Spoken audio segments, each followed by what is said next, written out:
Welcome to the Hassle-Free RE Podcast, a real estate podcast where we bring you stories, education, and tips for investors and real estate enthusiasts. If you're interested in investing in real estate or just want to keep a pulse on what's happening in the market, then this podcast is for you. Thanks so much for listening and tuning in. If you enjoy our show, please make sure to subscribe and give us a 5-star review. We'd greatly appreciate it. This podcast is brought to you by the 5-Star Co-Host, an Airbnb management and consulting company that helps homeowners turn their properties into passive income streams through short-term rentals. Do you want to turn your vacation house into a passive income stream? Then look no further. The 5-Star Co-Host has served over 1,000 guests in several Airbnb properties and in varying markets. The 5-Star Co-Host is at the vanguard of the short-term rental industry by leveraging technology and systems to maximize the guest experience while achieving high revenue for owners. Get a free home analysis by emailing the 5-Star Co-Host at gmail.com. That's the 5-Star Co-Host at gmail.com. THEFIVESTARCOHOST at gmail.com. Thanks, and I hope you enjoy the show.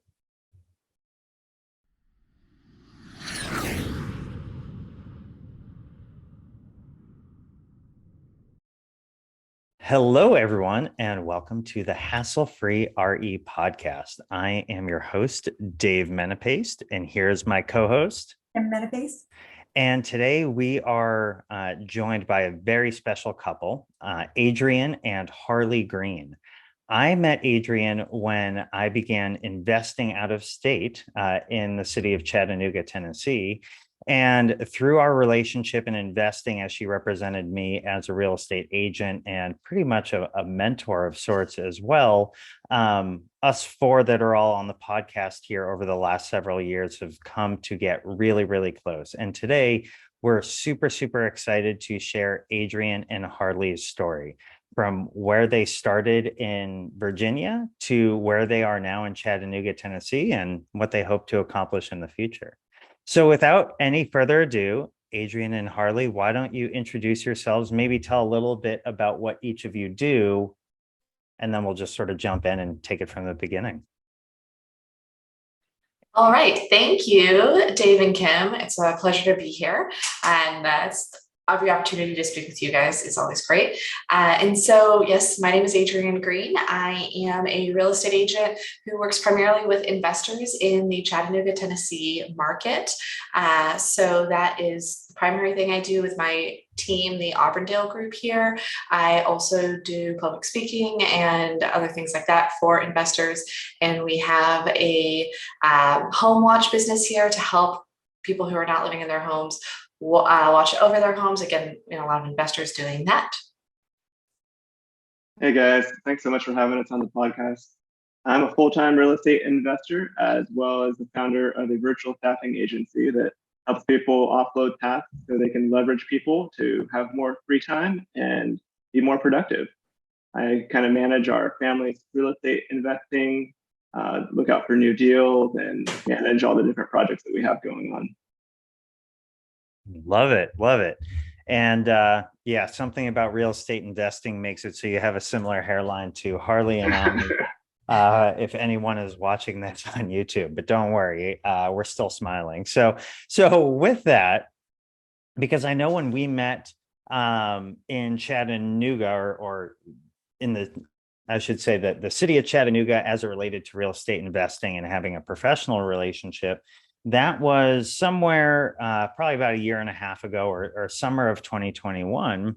And what I thought was super impressive at that point in time was, I was convinced both of you had lived in Chattanooga for your entire lives. And I was super impressed with the relationships you had made and your knowledge of the city and your ability to be available. So why don't we take a few steps back and let's talk about where your real estate journey began. And it's okay if you start before real estate ever happened. And let's kind of talk about what led to that. And with that, led to that from Virginia to Chattanooga. And then let's also peel the layers back and kind of talk about, the last year and a half has also been super exciting for both of you. So we'll kind of get into that while we're at it. Sure. Well, I'll take the first bit and then pass it off to Harley to go from there. So we really fell into real estate investing. It's ironic or funny because we are people who plan and evaluate everything to an extreme, and yet this really amazing thing of real estate investing was not something that we had this huge strategic plan for. It really started because in 2013 we went from a townhouse to a single family home. So we bought the single family home, and it was the two of us and a few dogs at the time. We didn't have any children yet. And after a few months of living there, we were like, we haven't stepped foot in this basement. And the basement had its own entrance. It had an area where it was already plumbed for a kitchenette wet bar type thing. And so we were like, we could, build out a little kitchenette down there and rent it out separately and make some money on the side. That was the extent of the analysis that brought us into that. It was like, hey, this will bring an extra $1,000 a month for no work. That'll be nice. And that's what we did. We stopped by IKEA on the way home from another trip to just be like, maybe we can get some stuff for the kitchen there. Ended up buying everything right then. I had to drive one load home in the truck, or unload it, and Harley had to turn around, drive an hour back to IKEA, load it up again, and drive home again. And the funny thing is, if you know us, like, spontaneous is not a word you would ever associate with us. And yet it started off very spontaneously. And so it started with that house hack of renting our basement. And then it snowballed from there. And I think at some point we started to be more strategic, but it took us a little while. Yeah, I'll say, we were just thinking about, hey, what are some ways we can increase our passive income? Once we got the basement rented out, we started really deep diving into real estate, and the whole world kind of opened up of that. We still were very simple in our approach compared to some of the things that we're doing today. And I think I like to talk to people and say, look, you can start simple. You don't have to go right into complex strategies like doing burring and all these things that are relatively high risk. You can start with real simple investment strategies like renting out your basement, where you're already paying for your mortgage at your house. You already have that extra space. Invest a few grand in cabinets and sinks or whatever, and you're off and running. You can start enjoying those benefits. The next step we took from there was like, hey, let's try to save this money that we're making in real estate and just kind of keep rolling it back into it. And so in 2016, a few years after having rented out the basement and having good experiences there, we started just looking on MLS. We had a local real estate agent help us find something that was available that we could rent out. We found a little 2-bedroom, 2-bath condo in the town we lived. That was a short sale. We put in an offer, and because of the short sale process, it took months for the bank that owned it to, agree to the short sale. And we actually found out while we were on a vacation in Hawaii that they finally accepted the offer. And we had to find a notary. We went to I think a UPS store and signed the final counter offer paperwork and stuff like that. And then the funny thing that happened there is we ran all the numbers. Okay, here's what rent should be. Here's what our purchase price is, what our mortgage will be, and here's how much of a cash flow. And then the appraisal came in, and it was 10 grand low. And being new investors, new real estate buyers, we weren't sure what this all meant. I was actually kind of upset. I was like, this can't be. We have this good deal. And the bank came back okay, yeah, we'll lower the price 10 grand. You're good to go. Well, this is awesome. So our agent was able to help us do showings prior to closing. And so we actually had a signed lease with a tenant moving in a day or two after we closed. We started getting cash on day one. Didn't have to do any updates to it at the time. And just that kind of started us out. We used that opportunity to start building out more systems and being more systemized. But yeah, originally it was just kind of let's just jump into it. That is so that is fantastic. I mean, especially having someone on the last 2 years, sellers were not really okay with lowering prices or anything like that. But being a short sale, it's obviously a different scenario, and it was pre-COVID, so there was probably a little bit more flexibility in the negotiations. And what were you both doing for your careers at this point in time? So my background is originally I was working in business and finance. And then I quickly transitioned from there to being a high school math teacher. So I was a high school math teacher for several years. And that house that we rented out the basement was on acreage. So I actually had transitioned to teaching online, and we have a small farm there. So a little fun fact about us is that we can do all the farm things. We've had chickens, ducks, goats, pigs, rabbits, and we even had one sheep for a little bit of time. So we kind of did all that, and that's why we very much appreciate jobs now that involve air conditioning and no manual labor. Oh, that's a great point. Yeah, so when we got started, I was working as a computer engineer in the defense industry. I was very fortunate to have a great job, good salary and benefits, and so we were able to, take a lot of our take-home money and save it and set it aside for doing things like real estate investing. And then, after that first condo, like I was saying earlier, we just snowball, take all the cash flow. When you start out, it's very little, maybe cash flowing $100 a month on a little condo like that. Set that aside and keep building up a little nest egg until you get another 10 grand or so to put down as another down payment, and just keep adding to it. Oh, I love that. Now, so you had the basement that you're renting out, you're house hacking, and then you had the condo. Did you end up getting more than one condo? How did that end up looking, and what was sort of that timeline? And were kids in the picture yet? So our oldest, Rebecca, was 4 months old on that trip to Hawaii where we were finding that notary and signing that paperwork. So we really, and this gets, I think, to one of the points that you guys speak to so much in this podcast and in your work, Dave and Kim, is we really got started with, moving on from house hacking to actually separate rental properties when we were at the same time building our family. So at this point, we have 3 children, ages almost 7 and under. So we understand that chaos of having a lot of family obligations, I'd say, and we've never lived somewhere with family close by to help watch them or anything like that. It's fallen on us, or we're paying for childcare.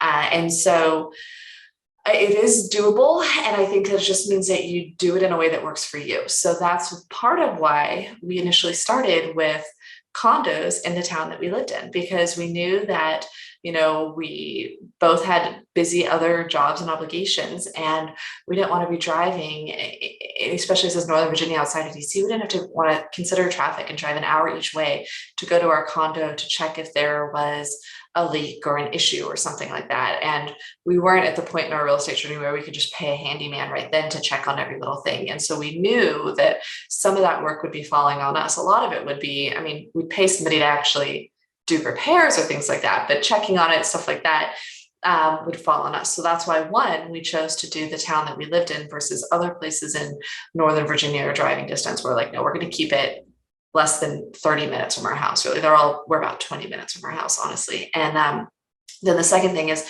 it's part of why we did condos. With the condo, the exterior and so much is maintained by the condo association, and it didn't fall on us, yard work, et cetera. We didn't have to check on that. It was a much lower risk, lower work situation that worked well for us and the busy time that we were in our lives.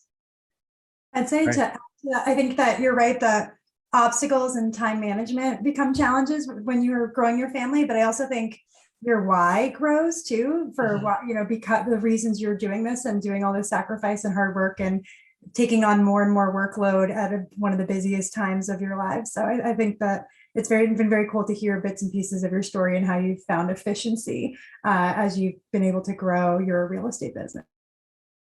And wanted to talk a little about the condo thing. One of the reasons we stuck with them was because we had this couple complexes that were near us that had relatively low HOA dues compared to other condos in the area. And so it was actually a really good value for what you got. And I think they've raised them kind of significantly since then. It was one of those things where they just hadn't caught up to inflation yet. And so took advantage of the low rates. And after that first one, I think we bought the next one maybe within a year.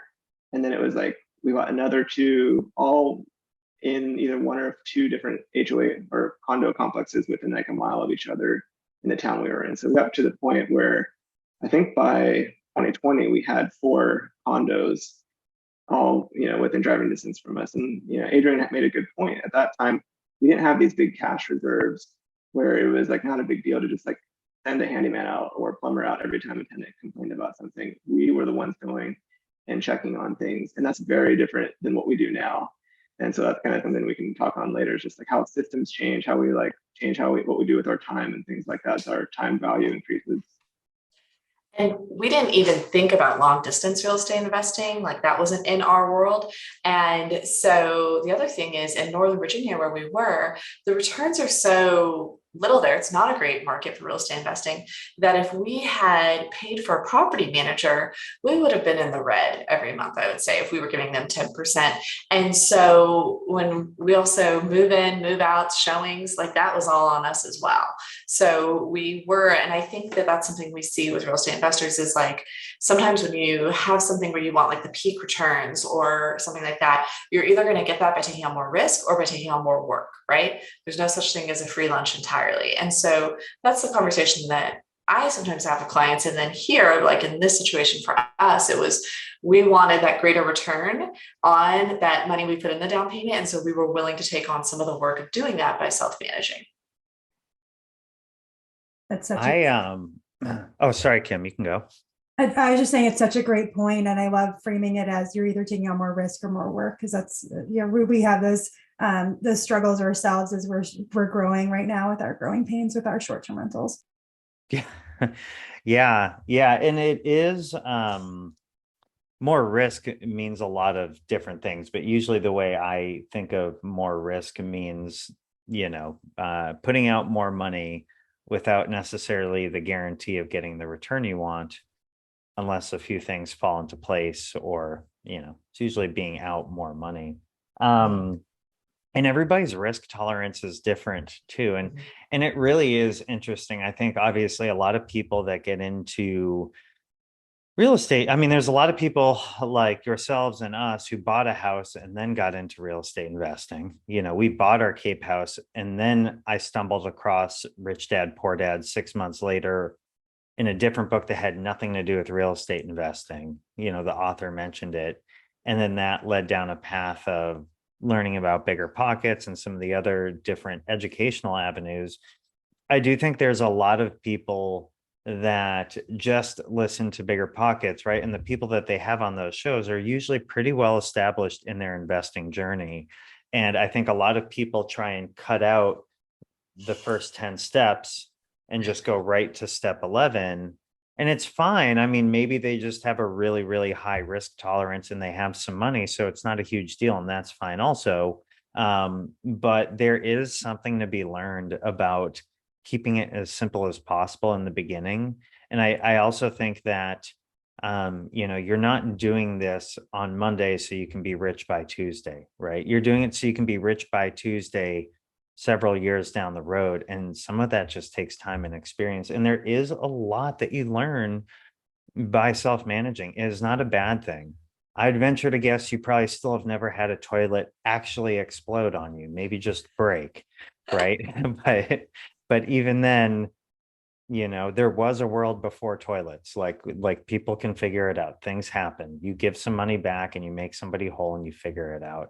And, because the Airbnb stuff for Kim and I, really, I should say the short-term rental space is 100% self-managed by us. And at some level it will be, whether it's managed by us or our management company. But you grow to learn and appreciate a lot. And the other thing I really liked so far about your story is that you were not scared of condos, right? I think that you hear certain people that'll be on Bigger Pockets, like, I never invest in something with an HOA, I can't control that, or they'll have a laundry list of things they say no to, right? And there are times that it makes sense, right? I mean, Harley, you described how, look at all these services that we're getting, right? That if we're going to self-manage, that's still a form of delegating that out. It's a sense of security, right? Insurance and security with that homeowners association. So it's okay. You know, what I'm trying to say for people that are listening is that it's okay, even if you don't necessarily hear everyone raving about a certain strategy. If it interests you, dig into it, and you'll definitely find other people who have done the same thing that you can network with. End rant. So anyway, okay, so you've built up a little bit of a portfolio here in Virginia. Child number one is here. When did, sort of piece together for us now the timeline of some of your several things. I'm going to put it all out there and take what you want. The transition to being a real estate agent, some of the short-term rentals and that whole piece of your journey, and of course the move to Chattanooga and what you've built there. I set the table, you decide what to eat. Well, I'll go in chronological order. So in 2018 is when I became a real estate agent. By then we had 2 children. So the oldest was 3.5 and the youngest was about 6 to 9 months old when I got my real estate license. So a little teeny one. And honestly, it was funny. My initial motivation was we had lost a deal, possibly because of the agent situation. And it was like, you know what, we're tired of having to wait for an agent, you know, or to depend on someone else for that. You know, I'm like to just be like, I've gotten better about it, but at the time I was much like, well, I'm just going to do it myself, right? I can handle this. I'm going to do it myself. And so stepped in and got my real estate license for our own deals, and also so that I could follow. We were already following the market, everything like that, so I could have these extra resources. I do love to help people. You know, I did spend years as a teacher, so I would say it almost immediately when I got my license and got all situated, I was like, well, I'm going to do this every day. Let's have efficiencies. Let's have economies of scale. Let's help other people too, right? And so did that, and that was 2018. Now, again, Northern Virginia is not a great investing market. So I did not have an investor-focused business there. It's very standard realtor, you know, helping everyone. And then it was, we were continuing to do condos and things during this time. And then it was 2019 when we first bought our first long distance investment. And that was also a short-term rental. So Dave and Kim, that was our entrance to the short-term rental space. And again, it was spontaneous, shockingly enough. So we had just lost out on a multiple offer situation for another condo in Northern Virginia in the same complex that we already owned 2, I think, at that time. And so we had the pre-approval from our lender in hand, and we were in Myrtle Beach because someone had given us a free week at a timeshare, my mother-in-law, in fact. So we, that was the extent of why we were in Myrtle Beach. Somebody gave us a free week. And we're like, oh yeah, sure, we'll go down there. And while we were there, I was like, well, I wonder what real estate investing looks like here. I wonder what short-term rentals do here. We had previously looked at buying places in the Outer Banks, and the numbers just didn't ever work for us there. And, you know, we spoke to the realtor there about it. He's like, people buy for appreciation. The thing was, this was 2019 as well, I think, and things were selling for less than they had 10 years prior. And so we're like, why are people buying for appreciation when houses haven't appreciated in a decade? So, because they still had not fully recovered from the 2008 recession. So, so we had not bought in Outer Banks and had kind of dismissed a beach house after that. Then we were in Myrtle Beach, and we looked up and we're like, whoa, prices here are a lot lower and returns are a lot higher relative to the price. Found a place on Zillow, reached out to an agent and toured it and made an offer and bought a short-term rental. Boom. I like that you ran into challenges with other deals falling through, and that motivated you in a shift in a direction. I think that's a very cool part of your story arc here.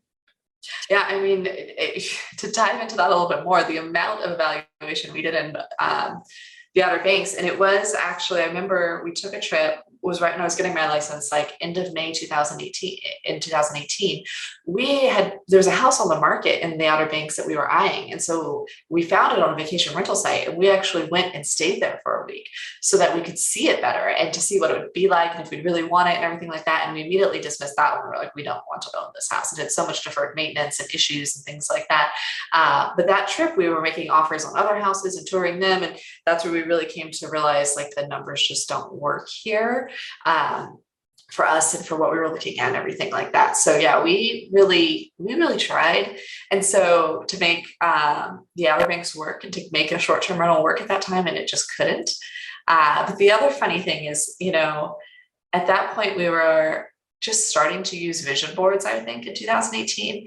And I am kind of like this leader who Harley very generously follows along with. And he had, I think, half in jest written on his vision board for 2018 to have a beach house. And it's funny how these paths that you have you don't know how you're going to get there. So that was, you know, beginning in 2018. We ended up buying one summer 2019. And now, you know, in end of 2020, we now have 3 short-term rentals, 2 of which are like oceanfront houses that when we first were looking in 2018, I was like, who can afford these oceanfront houses? Like that doesn't make sense. And now we have 2 of them and we make good money on them. So it's really, really cool to see how that's come to be. Kim and I are big on the vision boards and sort of envisioning what you want. And we have, like in our bedroom, even we have, you know, a whiteboard and there's a bulletin board, which may have been repurposed to hold Christmas cards. I can't remember, but, Kim, do you have your phone on you? Yeah, show it. I do. I was gonna pull up. So just miss all my notifications. Hold on. But I in January 2019 put my background to have a Cape house, a mountain house, and then a larger primary house. February 2019, we found our Cape house. Yeah. Just closed on our mountain house in March of 2022. So, you know, next one's going to be the primary. I'm not saying there's nothing in between those two, but it was very cool. I follow a lot of Ed Milet's podcasts and content. And I was like 4 months pregnant at the time, finishing grad school. And I wanted to create my vision board and see it every day and manifest it. So I never thought that a month later we would find the Cape house that we ended up buying. So we're all in favor of those. And I really think that those can really help propel you to a greater success than you thought for yourself. Definitely. And I love that. And I love putting on your phone. Computer, desktop background is another one that I like a lot. That's awesome. Yes. Now, what was it like? So you buy, you know, you get into the short-term rental space. The activities that are involved in managing a short-term rental is very different, obviously, than that of a long-term rental. What was that process like for you? I don't know if one of you took the lead in that, but also working through that when having kids, it's like the constant thing that Kim and I really had to get true to ourselves about who's going to do what tasks. So we could open up a little bit of brain space. So what was that experience like, making that shift from LTR to STR? Harley, do you want to speak about our first I think I kind of to our short-term rental and all that? Yeah, so it was rough. I mean, I'll say there was a steep learning curve. One saving grace that has helped on these beach houses that we purchased is they typically have weeks booked in advance. And so after we close, we already have some booked weeks, depending on when you close. Like if it's summer, you're gonna have the whole summer booked out in most cases. It may be below market rent, and that's typically why it's getting sold, because people are just like not doing a good job managing it anymore. But you get some cash flow, like you have your costs covered. So it's not too bad versus like we're in the process of setting up new, just from scratch short-term rentals, and it's much more work, honestly. I think the key for us was having a good cleaner and good handyman making those connections. So we did rely heavily like on our local real estate agent at the time. We're like, hey, who do you recommend? You know, give us your referrals so that we can make those phone calls. We inherited a cleaner that was not doing a good job. We took a trip down. We go to our house and the towels that are set out have holes in them. And we're just like, how are people giving us 5 stars on the like the old Airbnb listing? Because we looked it up. And I think the issue was just like they were charging probably a third what market rate was. And so of course, like, yeah, 5 stars because you're getting a huge discount on what it costs to go to the beach. So we cleaned house, we got new cleaner in there, got all new linens, and we didn't have to redo furnishings that much in that house. It was mostly just like decorative and like kitchen stuff to bring it up. We did some updates like flooring and some painting over time. And I'll say the key for us was just starting simple, like just do the Airbnb listing. Didn't get fancy for I think a couple years, and before we started doing like managing software that has multiple listing sites and things like that to really try to maximize revenue. We were just going off of like fixed weekly rates or nightly rates, depending on the season. Kind of like this whole month we'll have the exact same price per night. And if I felt like it, I'd get fancy and go look up on like music festivals and things, and tweak the knobs to get the price up a little bit. Which looking back at this, like man, there's better ways of doing it, but that's how we learned. Right. We didn't have like a real estate agent at the time who was an expert in investing or short-term rentals that could coach us or guide us. We were just figuring it out ourselves. And so, having podcasts like this and listening to things like this for the new investors or people who are new to short-term rentals is super powerful. You really can skip a lot of those pain points that we had to go through. Not necessarily jumping the wealth building pain points, but you just jump those pain points to getting to maximum profit on the short-term rentals. Absolutely. What is really interesting too is, there is even a learning curve in the technologies, and, we've been using our channel manager. We use IGMS, and we've been using it for 7 or 8 months. And I would say it was probably only last week or the week before that I finally like leveraged it to its full capability. I finally learned all the different funny little quirks that any software is going to have.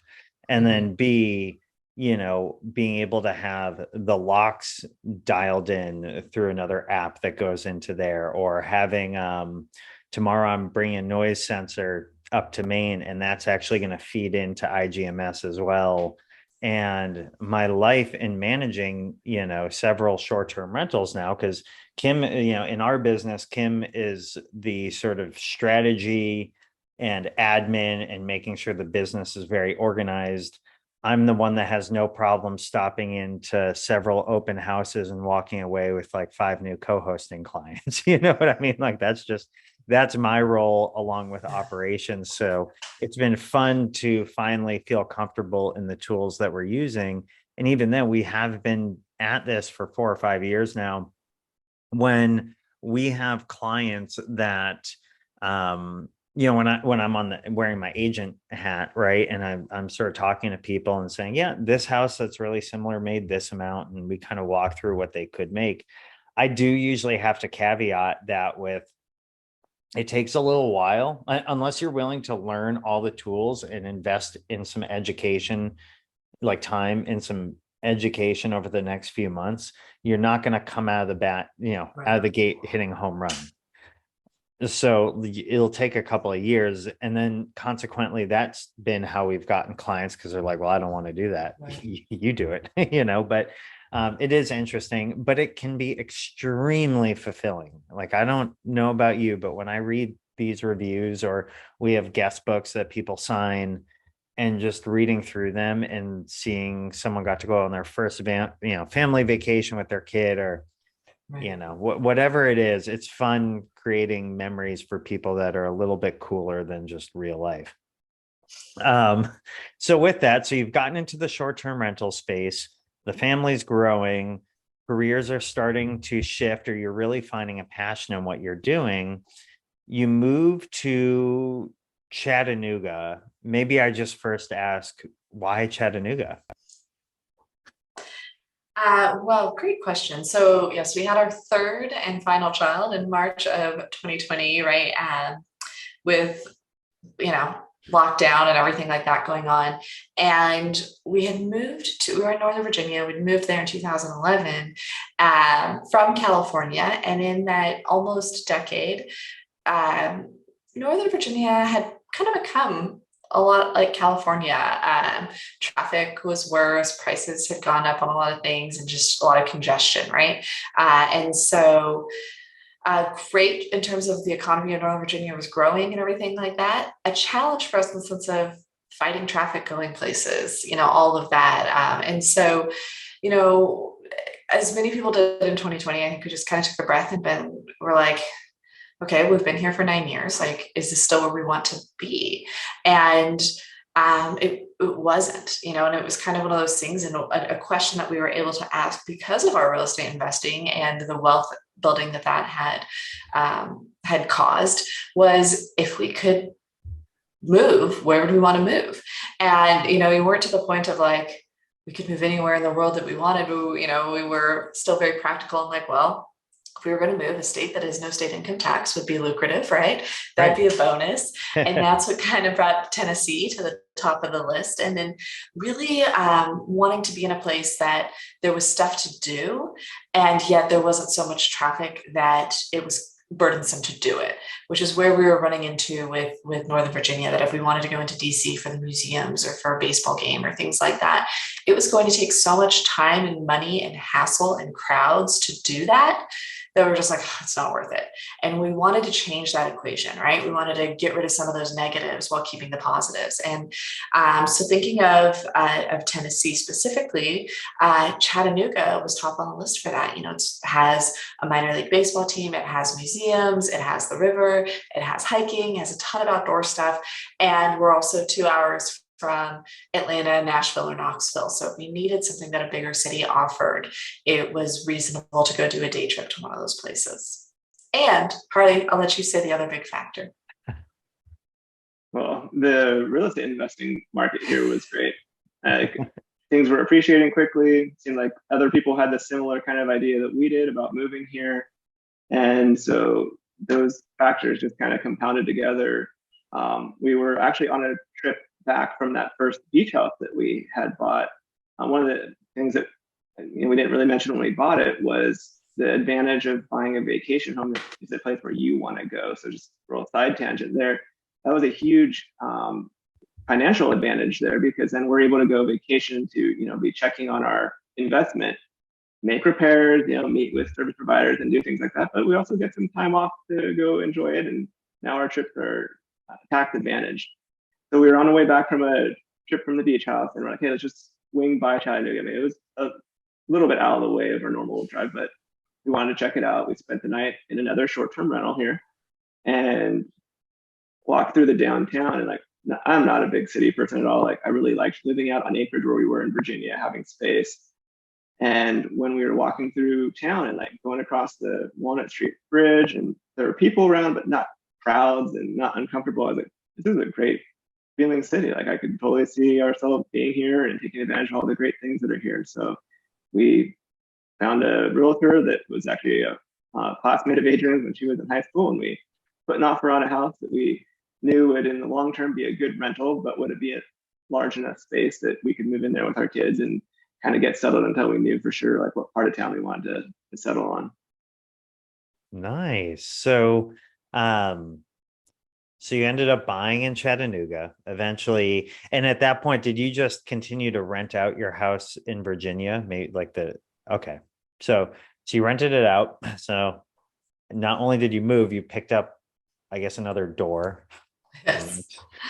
Door is the fancy way, the bragging word, right?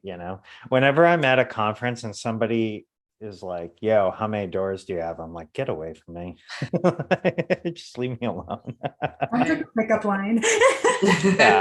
Yeah.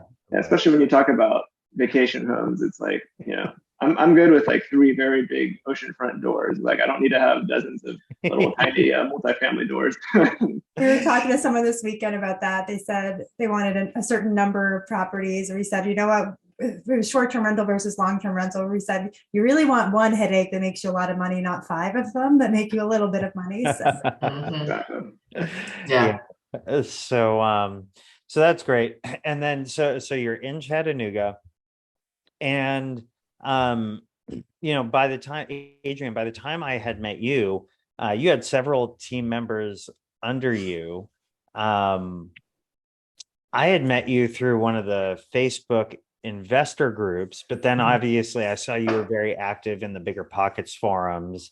And how did sort of the genesis of your team come about? Did you just kind of start investing and then helping others do it? Or were you kind of leaning into being an agent and building an income stream in sales?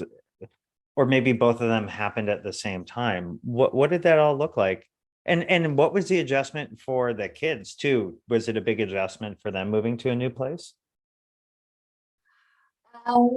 So yes, it was an adjustment for the kids. They had always been in the same house. So, you know, and at the same time, you know, due to COVID and everything, their lives, so we visited Chattanooga in October 2020. So, and then we moved mid-November 2020. So it's pretty quick. The thing is, really since March 2020, their lives hadn't been the same, right? Like they'd had friends in the neighborhood. We'd had very much that idyllic, you know, go to the neighbor's house for dinner, like walk there, they ride their little Power Wheels Jeep on the gravel road. And it was very friendly. That being said, since March 2020, that hadn't been the case, right? Other families with kids didn't want their kids to socialize, you know, and everything was really shut down in Northern Virginia. And so we kind of felt like Tennessee and Chattanooga was much more open than Northern Virginia was. And so we kind of felt like they would have a better life for at least that near term in Chattanooga. And I think that was the case. Of course, though, there's always missing what once was, right?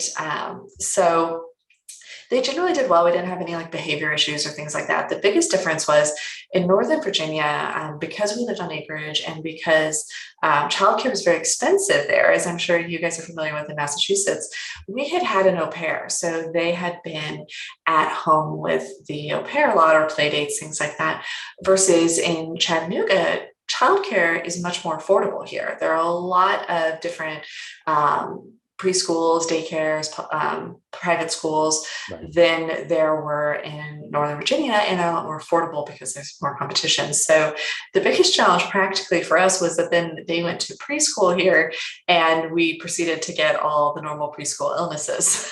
Because they were no longer just, you know, at home or on play dates with the au pairs. That was our biggest hit in terms of, you know, kids. And I don't think that was unique to moving. It was just them going to school instead of, you know, having primarily home-based care. Right. Now for my business, I actually think that a big part of my business doing so well here is that prior to the move, I have a friend who was a coach, a business coach that I was working with. And so we were really thoughtful in planning and strategizing what my business would look like here in Chattanooga, where I knew one person and she was a realtor. So, you know, I wasn't going to have a community or network or people, you know, longtime friends or school alumni that were going to use me to buy or sell houses. And that really was a great opportunity, though, I would say, because I instead was like, well, what do I know? What do I have? And it's like, well, this is a market that's fabulous for real estate investing. And I know a lot of people from going to school in Southern California and from living in Northern Virginia who live in areas that are not good for real estate investing, who want to invest in real estate, and they can't buy the house down the street and do it. So I knew before we even moved here that I was going to build my business on working with long distance investors and helping them invest here. And so even before moving, it was like, well, what are they going to need? What's going to help them do this and do it successfully? And it's like, well, they're going to need as you know, we had done this with our house in Myrtle Beach. It was like, what did I need? I needed my people, right? I needed the team. And so the first thing I did when moving here was reach out to different property managers and different contractors and different lenders. Those were like the big three that I did first, and go and meet with them and evaluate them and say like, and ask all those questions that I would ask as an investor, like, what do you charge? What sets you apart? You know, what do you think is important for people to know about you? I would go, like, for the contractors, I'd go tour the houses that they did. You know, I'd go meet them in the house and be like, let me see your work. Let's talk face to face, everything like that. Right. And so then start to develop that list and that network, and learn also through that what the real estate investing community looks like here. I mean, a lot of those things too that you just mentioned, I mean, that was exactly, I can think of at least two of the deals we've done together that because of your relationships with those people, it saved the deal. I remember that too. I wasn't as involved, but I remember there was one deal I was sure was going to fall through. And I remember you guys made it happen because of your connections. Yeah. And that's a good point, because people in other larger city markets might be more sophisticated. It's more black and white and it's not as relational. In Chattanooga, even in something that you would think like a deal would be very black and white, it's very relational, it's very emotional for the people involved. And so it's important to consider that. Yeah. Yeah. I mean, it was really important for our business, but it also taught me a lot because I was several years behind you in terms of making the switch from my prior life in healthcare to being a real estate agent. But especially now that a lot of my business comes from people that want to buy short-term rentals. And, I've learned through watching you how important it is to constantly be networking. Lenders is the first one that comes to mind, but definitely handymen, cleaners, plumbers, landscapers, trash, and just like continuing, and then even then continuing to network with neighbors of houses that I'm buying or selling and being close with them because they give me the lead off or the tip off of this person wants to sell. And it taught me a lot, and it was really cool to watch your journey and then have a bit of a blueprint for how I could conduct my business as well. And It's I great think, to hear. Dave, I think you had said that other agents that you worked with to get leads for long-term investing, it didn't work out buying with those, but they noticed even a year later and took Dave out for coffee and chatted and said, how did Auburndale Group grow so big so quickly? Yeah. In about that year since you had touched base with them. So others definitely took note of how fast you were able to grow those connections. I Yeah. am very fortunate it's worked out well. Yeah, we could talk for a while about how those conversations went with those other agents, and I felt bad leaving them, but at the end of the day I was at least happy that they would ask me the most important question of what value is Adrienne bringing you that I couldn't, and I was always happy to answer that. And it wasn't a hard question for me to answer. So for anyone looking to be an agent out there, connect with Adrienne because she can give you some tips, or join her team, maybe something like that. So Yeah, always happy to have a conversation if somebody wants to be an agent in Chattanooga, for sure. yeah, absolutely. So, okay. So obviously we had worked together. We had done our investing strategy of choice was doing burrs and finding them off market. Another group that Adrienne would always be networking with is wholesalers, which is great because there's some sort of security behind that portion of the industry. Where it can be a little bit challenging if you're an investor, especially new, and you don't know the history behind that wholesaler. It's a Right. topic for another day, but again, just more value that you were bringing. So while both of you, were helping other investors like myself buy, one thing that I loved about the two of you is that you were right in there too, doing investing and sharing your investments. And how has your investing sort of evolved? Because you guys have done just about everything short of a syndication. I don't know if you've even done that at this point, but from you've continued to get short-term rentals, you've looked at things from the perspective of a midterm rental. There's the new asset class that you guys just broke into. Tell me about like the last year in your lives. We'll just start there. Harley, do you want to go over our investing since coming to Chattanooga? Yeah, well, I'll say COVID and had some things that happened that were really good for our family. Allowed us to move to Chattanooga. One, the markets and interest rates for loans also were incredible for us. We had these condos that were traditionally like not necessarily like amazing investments or things that you are getting a lot of attention on the bigger pockets forums. But those things had appreciated so much in the 4 years or less that we had owned them, and went even higher over COVID, that we were able to do cash out refis with lower interest rates and get all the money that we had used to buy them and then some back out and have a nice little nest egg ready to go and deploy to invest in Chattanooga. And so that allowed us to effectively like double or triple our real estate investing portfolio over a 1.5 year period.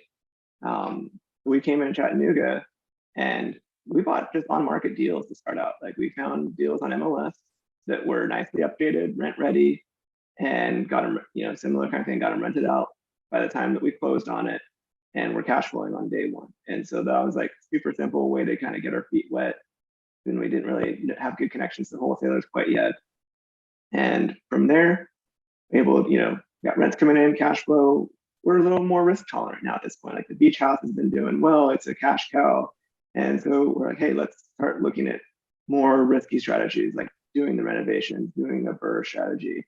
And so we've done a couple of those. We did the BRRRR strategies from wholesalers, not doing any of the work ourselves. I mean, we would go, being local, we could go and check on progress and things like that. Having like someone like the Auburndale Group real estate team or their home watch to do that if you're out of state, critical thing. And we're doing the same thing for a project in Myrtle Beach that we just started. I can speak to in a little bit. We've done a flip that was kind of like not meant to be a flip, where we wanted to hold it, be a short-term rental, and then the city ordinances changed and they put a moratorium on short-term rentals. So I had to pivot, and that's the nice thing about real estate. Like you have a lot of different strategies that are available to you, and so that's one thing to consider when buying a place is what are all the possible exit strategies? Can you make it a long-term rental?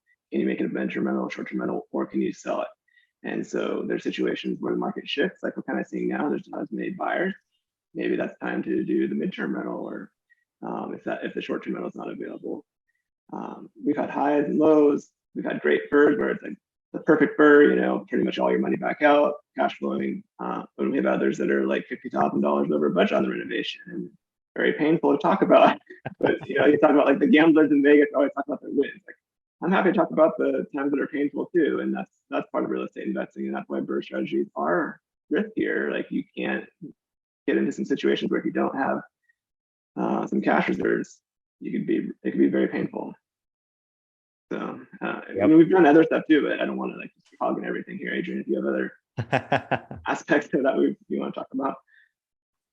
Well, the next thing that I thought was really cool that goes with the short-term rentals is the power of the 1031. That's how we were able to take these condos that even after we'd like done the cash out refi on them up in Virginia, we still had tons of equity in them from just like an absolute cash perspective. And being in Chattanooga is kind of like, hey, we don't necessarily need these up in Virginia. They're not great investments as far as like appreciation and cash flow, things like that. We really would like to have a nicer beach house. We were kind of getting to the point where with 3 kids, the 2-bedroom, 2-bath beach house in Myrtle Beach that we had originally bought was getting a little cramped, especially with like an au pair with us, or if a grandparent wanted to join us, wasn't enough space.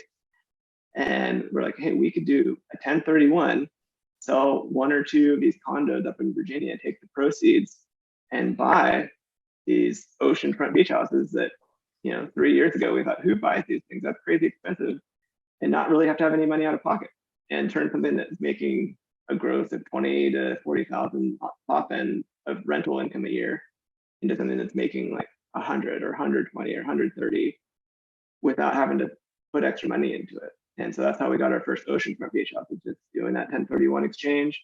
It was pretty much rent ready.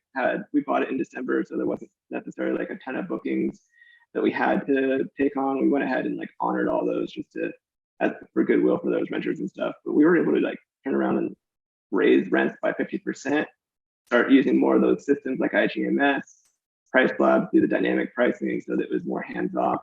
We had better connections for cleaners and handymen, so we had good systems for getting that set up.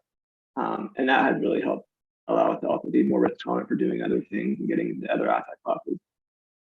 And just to clarify, just in case anyone asks you on Airbnb again, it is beachfront. It is oceanfront. 110% is on the sand. We get some funny questions on Airbnb about the house sometimes. Yeah. That was one of the funnier ones, given that your cover photo is from the house on the beach. No, it's not in front of the beach, it's on the beach. Oh man. And Harley, during this whole time too, you're kind of making a shift in your professional life too. Maybe let's talk a little bit about that as well. Stepping away from your old company and starting a new one.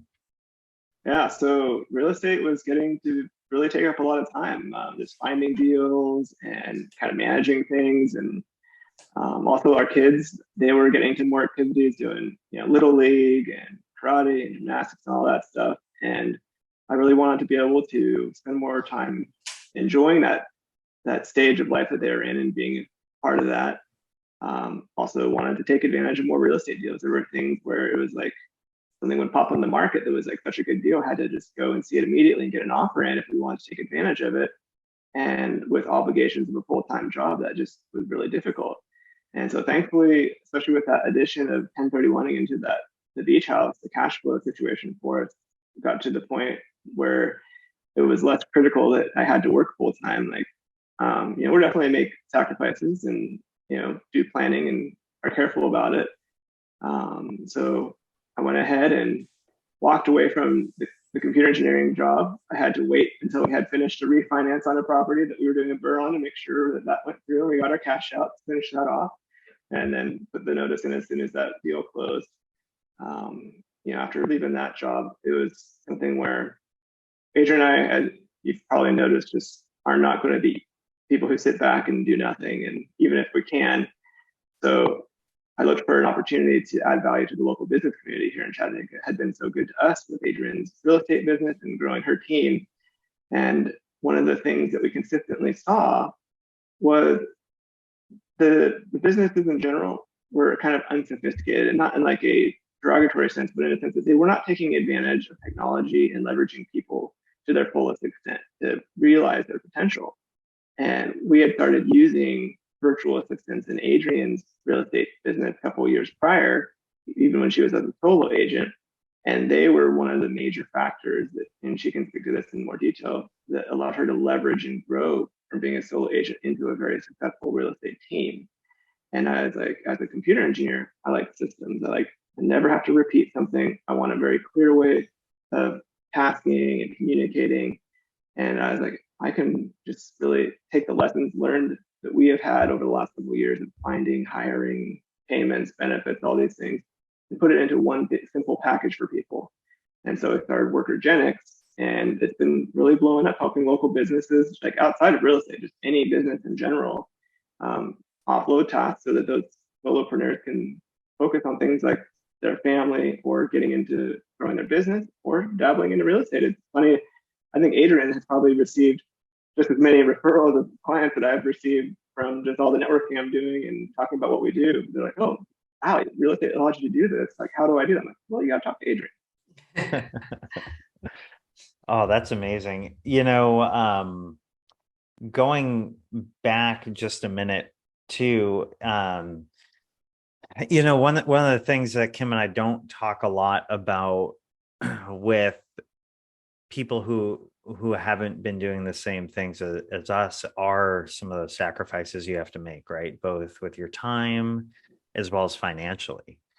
There's a reason why right now we're still in a 1,300 square foot 3-bedroom ranch, right? And we have to be somewhat ruthless with how we spend our money as well as our time, obviously. But it's fun to talk about the success that real estate can bring. And we also try and be really transparent with people too, that not everything goes right, that there are times where, up in Maine, a great example, we never had on our radar that we would potentially need or want a new $15,000 well. Right. And guess what? We do, you know what I mean? And thankfully we have a means for being able to pay for that. And it'll be done next spring, thank goodness, ahead of the summer in case there's another massive drought. But the days, I think, especially in the short-term rental space, but also in the long-term rental space too, just buying something with razor thin cash allowances and hoping for the best is always what leads you to be in trouble.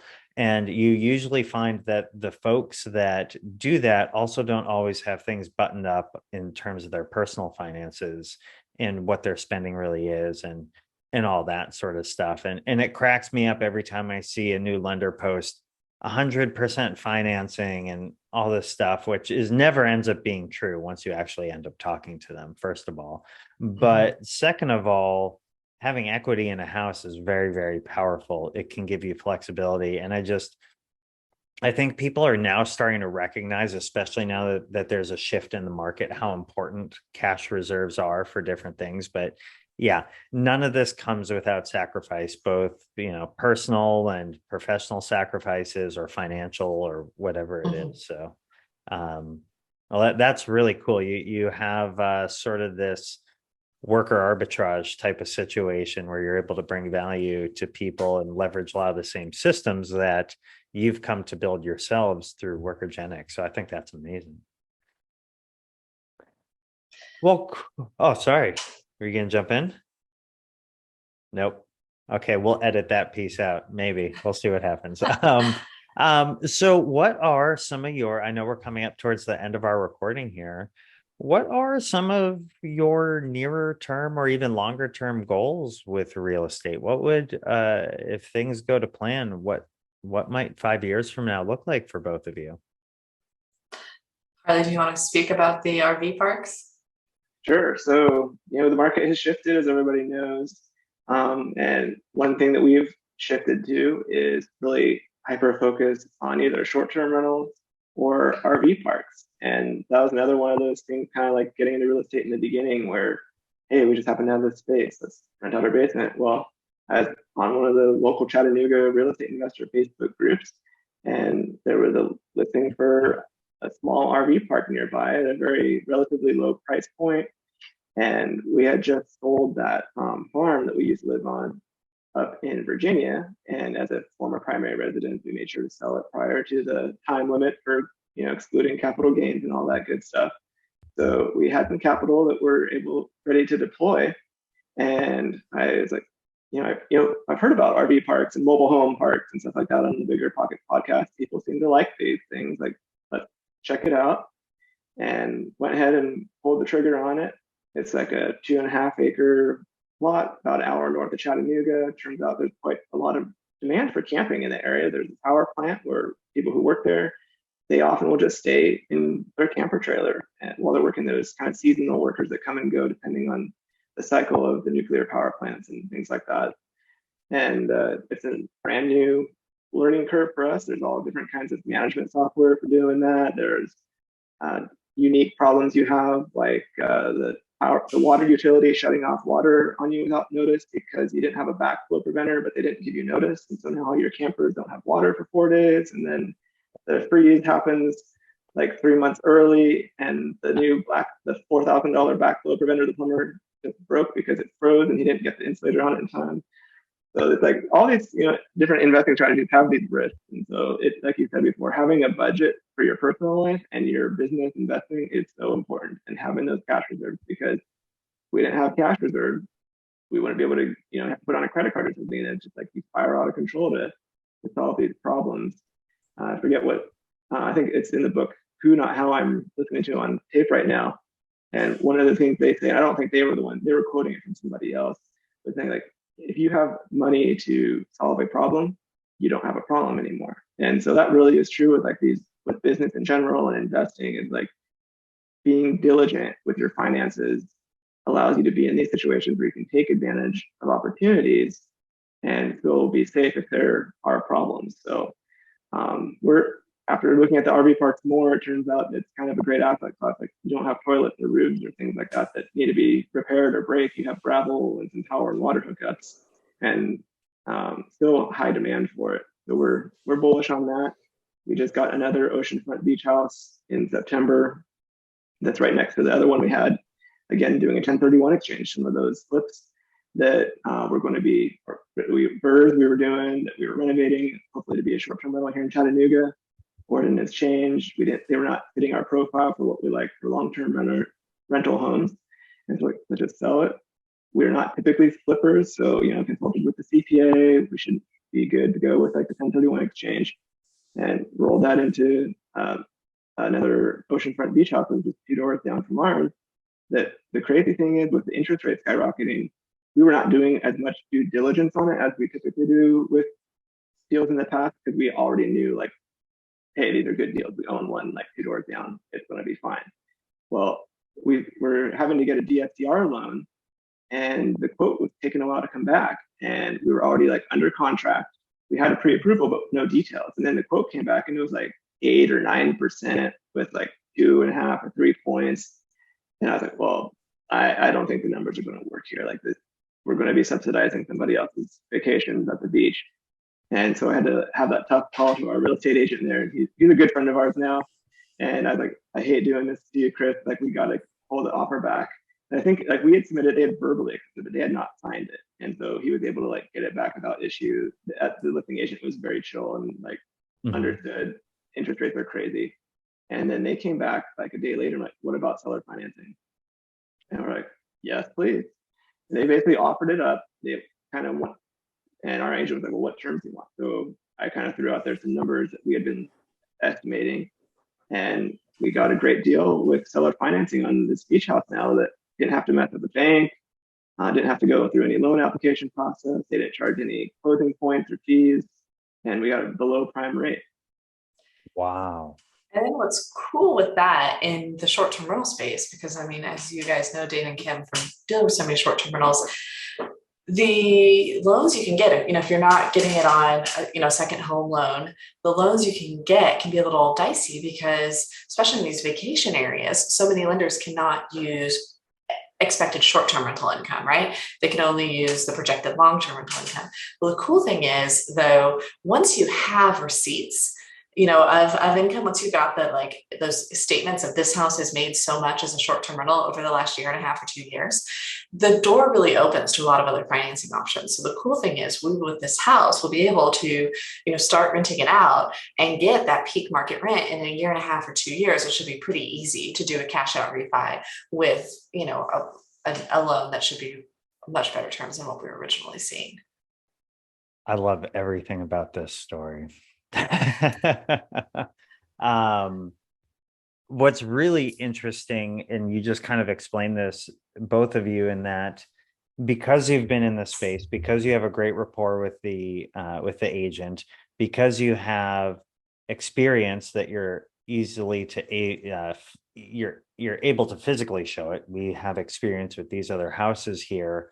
There was a really high element of trust, and the seller, you didn't come out of the gate just asking, oh, will you do seller financing? And going back to something I was saying earlier, I think a lot of people listen to Bigger Pockets and they just start, knocking on doors asking for seller financing. And it's like, okay, well, you're asking to put 0% down, seller financing, and you don't even own a house. You live with your parents. So, there's, and you don't have to answer this if you don't want to. Was it like kind of a traditional 20% down from the 1031 exchange?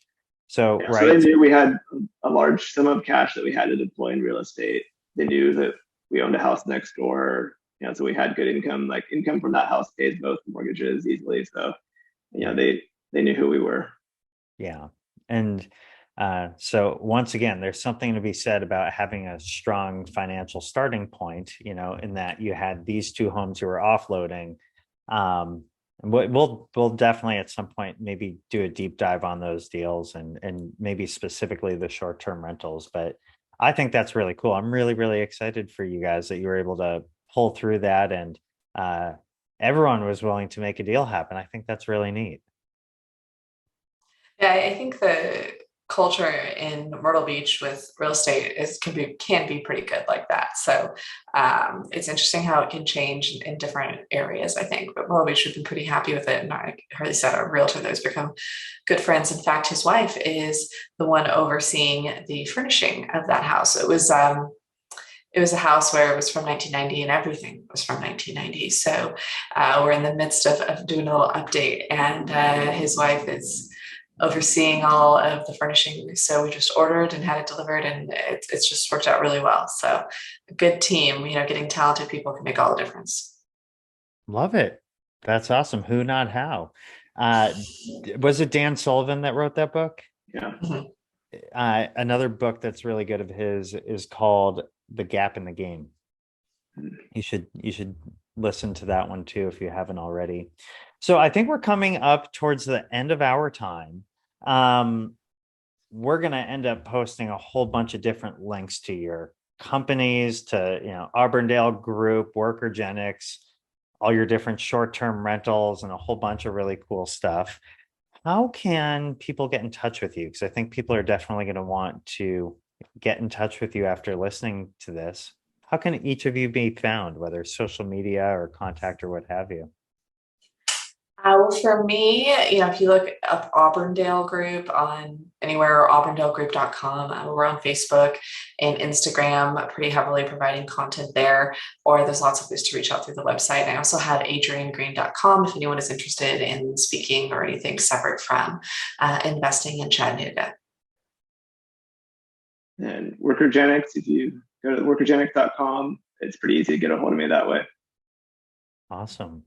Well, this was super exciting. Again, this is one of those episodes that I wanted to record a really, really long time ago. Just kind of had to wiggle our way into making it happen. But really, really appreciate both of you joining us.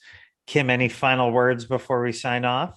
No, none for me. I learned a lot here. I knew a bit about you guys before, but it was very fun to connect with you and really record this podcast and cover a number of topics I didn't expect. So thank you so much. All right. Well, thanks, team. Thank you so much. It's been a pleasure.